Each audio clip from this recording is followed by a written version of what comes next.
আসসালামু আলাইকুম ওয়া রাহমাতুল্লাহি ওয়া বারাকাতুহু। কেমন আছেন সম্মানিত দেশবাসী? আলহামদুলিল্লাহ, আপনাদের দোয়ায় আমি মোহাম্মদ মনিরুজ্জামান ভালোই আছি। তো আজকে আপনাদের মাঝে একটি ভিডিও নিয়ে আসলাম। একটা শিশু বাচ্চা ৫ বছর বয়স, নাম মোহাম্মদ বাইজিদ।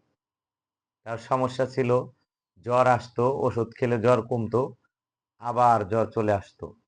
পাশাপাশি খাওয়া-দাওয়া করতে চেত না। তো তার আম্মু ১ম এ আমার এখানে একাই আসছে। তার আরেকটা শিশু বাচ্চা আছে ১ বছর বয়স। তো তাকে নিয়ে যখন আমার এখানে আসছে, এসে আমাকে ১ম এ বলতেছে যে, "আমি কি চিকিৎসা করি?" জিজ্ঞাসা করার পর তো বলল যে, "আমার একটা ছেলের এরকম সমস্যা। তো কিরকম হাদিয়া লাগবে?" সবকিছু ডিটেইলস জিজ্ঞাসা করার পর তো আমার কাছে আসছে। আমি বললাম, "আপনার ছেলেকে নিয়ে আসলে ভালো হতো। আর আসার সময় ১ বোতল পানি নিয়ে আসবেন।" কারণ আমি বেশিরভাগ ছোট ছেলে যাদের ৭ বছরের নিচের বয়স, তাদেরকে পানীয় করে দেই। রুকিয়া করে দেই এবং লেবু পড়া বা জন্ডিস রিমুভ এগুলো যদি প্রয়োজন হয় তাহলে দেই। তো যাই হোক, উনি আসলো প্রায় ০.৫ ঘন্টা পর আমার এখানে যখন উনি আসলো, উনার ছেলেকে নিয়ে।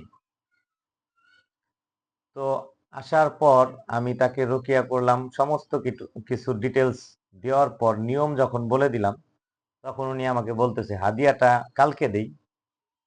তখন আমি একটু মানে অন্যরকম চিন্তা ভাবনা নিলাম যে, আসলে অনেক মানুষ অনেকের চিন্তা ভাবনা থাকে। তো আমি বললাম, "আসলে হাদিয়া কালকে দেওয়াটা তো বড় কথা না। অনেকেই কিন্তু একদিন চিকিৎসা নিয়ে পরে আর আসে না। আপনার এখানে ৩ দিন আসতে হবে আমি বলছি। যদি আপনি ৩ দিন আসেন, এটা আমার হক। আপনি জেনে বুঝে আমি হাদিয়া নেই। এটা জেনে বুঝে যদি আপনি চিকিৎসা নেন, তাহলে আমার এটা হক। আপনি যদি দিয়ে যান পরবর্তীতে, তা আলহামদুলিল্লাহ দিবেন, সমস্যা নেই।" মানুষের হাতের অবস্থা অনেক সময় ভালো থাকে না। বলতেছে, "না আচ্ছা কালকে দিব।" তো ঠিক আছে। উনি কি মনে করছে ওনার অন্তরের খবর তো আর আমি জানি না। আল্লাহ তাআলাই ভালো জানে। চলে গেল। পরের দিন ঠিক উনি আসছে সময় মতোই। আমি উনাকে বলে দিয়েছিলাম ৮ টার মধ্যে আমাকে পাবেন। তো পরের দিন আসছে ওনার ছেলেকে নিয়ে। আমি আবার রুকিয়া করলাম। তো ঝাড়ফুঁক করার পর তাকে জিজ্ঞাসা করলাম, "আপনার ছেলের কি অবস্থা?" বলতেছে যে, "আজকে রাত্রেও জ্বর আসছিল, আবার ছাড়ছে এখন।" আমি গায়ে হাত দিয়ে দেখলাম যে জ্বর নেই। বলতেছে, "রাত্রে আসছিল।" বললাম, "ঠিক আছে, আপনি আগামীকাল দেখেন মানে রাত্রে জ্বর আসে কিনা আবার আজকে।" তো যাই হোক, উনি পরের দিন আবারও আসছে। আসার পরে আলহামদুলিল্লাহ রাত্রে আর জ্বর আসে নাই এবং কালকে গতকালকে রাত্রেই খেয়েছে। এই ৪-৫ দিন যাবৎ যে বাচ্চা খায় নাই, সে যেহেতু খেয়েছে তার মায়ের একটা মানে আশ্বস্ত যে হ্যাঁ, কাজ হচ্ছে। তো যাই হোক, পরে উনি বলতেছে, "হাদিয়াটা কালকে একবারে দিই।"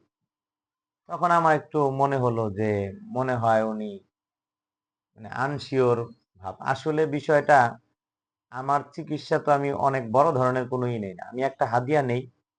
যেমন ডাক্তারের ওখানে গেলে আপনাদের অনেক টাকা পয়সা খরচ হওয়ার পরেও যদি আপনি ভালো না হন, ডাক্তার কিন্তু তার ভিজিট কাউকে ফেরত দেবে না।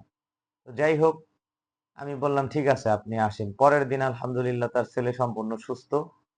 পরে আমাকে উনি হাদিয়া দিয়ে গেল। তো উনি আমাকে ৳৫০০ দিয়েছিল। আমি টাকাটা রাখিনি। আমার যা হাদিয়া ভাঙতি করে ওই টাকায় রেখে দিয়েছি এবং বলছি দোয়াও করবেন।